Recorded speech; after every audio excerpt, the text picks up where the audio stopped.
today I'm reviewing the VDL Lumilayer Primer Fresh. And really quick, I just want to say, I purchase all these products with my own money.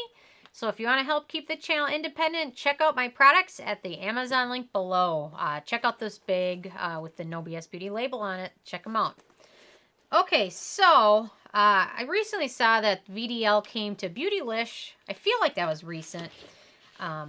So I thought I'd pick up one of their products and give it a try. And this is kind of one of their newer products.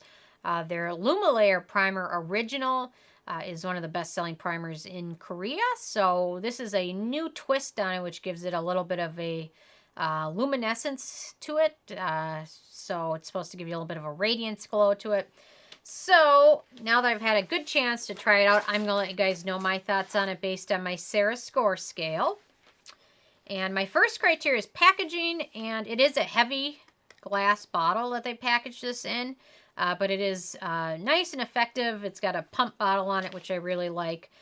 Heavy, so if you travel a lot, it's not the most effective packaging for that, but overall it looks really nice on your vanity, and it is an effective means to package it, so they've done a decent job with that. My second criteria is alcohol, and unfortunately, denatured, or the drying type of alcohol, is in the first 1/3 of the ingredients list. So it's not one of the first ingredients, but it is pretty high up there.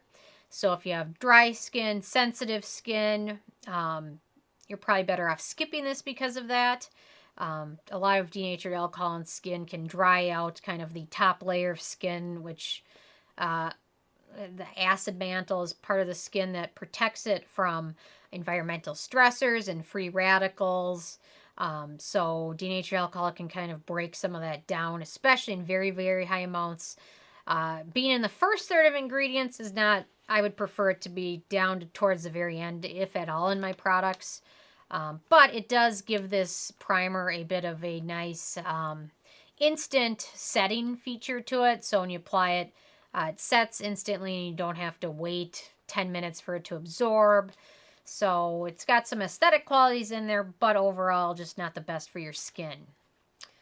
My third criteria is fragrance, and this does have fragrance, a little bit of it. It's near the very end of the ingredient list though, so it's not a big concern, and it does dissipate almost immediately, so that's a good thing. So unless you have very sensitive skin, you're probably not going to have any issues with the fragrance. But even if you don't have sensitive skin, some people can have issues with fragrance, just because fragrance in and of itself can be hundreds of different ingredients or a combination of. So better off avoiding it whenever you can. So my fourth criteria is the manufacturing location, and this is made in Korea, so no issues with that. My fifth criteria is ease of use, so you're going to want to apply this over your skin after any skincare products, moisturizer that you use, and then before foundation. So it does give skin kind of a nice glow to it. Not a huge glow like other primers, but a little bit of a nice kind of base with a little bit of a glow to it. One I really like is the Smashbox Radiance Primer. This one, the VDL, is far more subtle than this. So if you're not into a huge glow but want a little bit of a subtle glow, this one is better. But if you want a lot of glow, the Radiance Primer is a good one as well. And the other thing you can use this primer is after you apply your foundation, you could just apply it to specific areas that you want to highlight, your cheekbones, the bridge of your nose, things like that. So you can apply it a little bit after foundation as well, or just use it as a base, and a little bit of this goes a very long way, so that's a nice thing as well. So you can see, kind of gives it a little bit of a subtle glow to it, and then when you apply foundation over it, or a beauty balm or a powder, kind of sets it to a little bit more of a kind of a radiance look, not as much of a glow. So very easy to use, absorbs quickly, foundation applies over this nicely, no issues with pilling, so that's a good thing. My sixth criteria is antioxidants, and it contains two good antioxidants, niacinamide, which is pretty high up on the ingredient list actually, and then squalane. So it's nice to see that they've included a little bit of skincare in it, and the niacinamide is on the higher side, so that's good to see.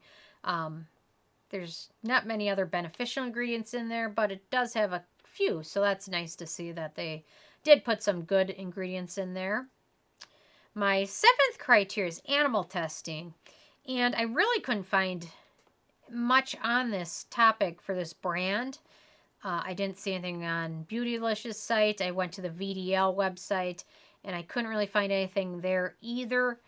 So I have a feeling that they're probably not cruelty-free, because I have a feeling if they were cruelty-free, they would probably tout that on their homepage, or Beautylish would probably have something on there stating it. So that's what I'm going with. But if you guys have any more information on it, let me know and maybe send me a link, because I couldn't find anything really else out concrete. So I'm just going by what my gut feeling is, just based on what I read. So, but they could very well be cruelty-free, and I just couldn't find it. So let me know. My 8th criteria is performance, and it performs nicely. It works well with other skincare products. This primer, in my opinion, didn't really extend wear time of foundation, but that isn't necessarily their main function of this primer. The main function of this primer is to add some subtle radiance to skin, which it does a good job with that. It can be a little bit on the drying side, so if you have very dry skin, this probably isn't the primer for you, because it does have a tendency toward the end of the day, just being a little bit, making your skin feel a little dry.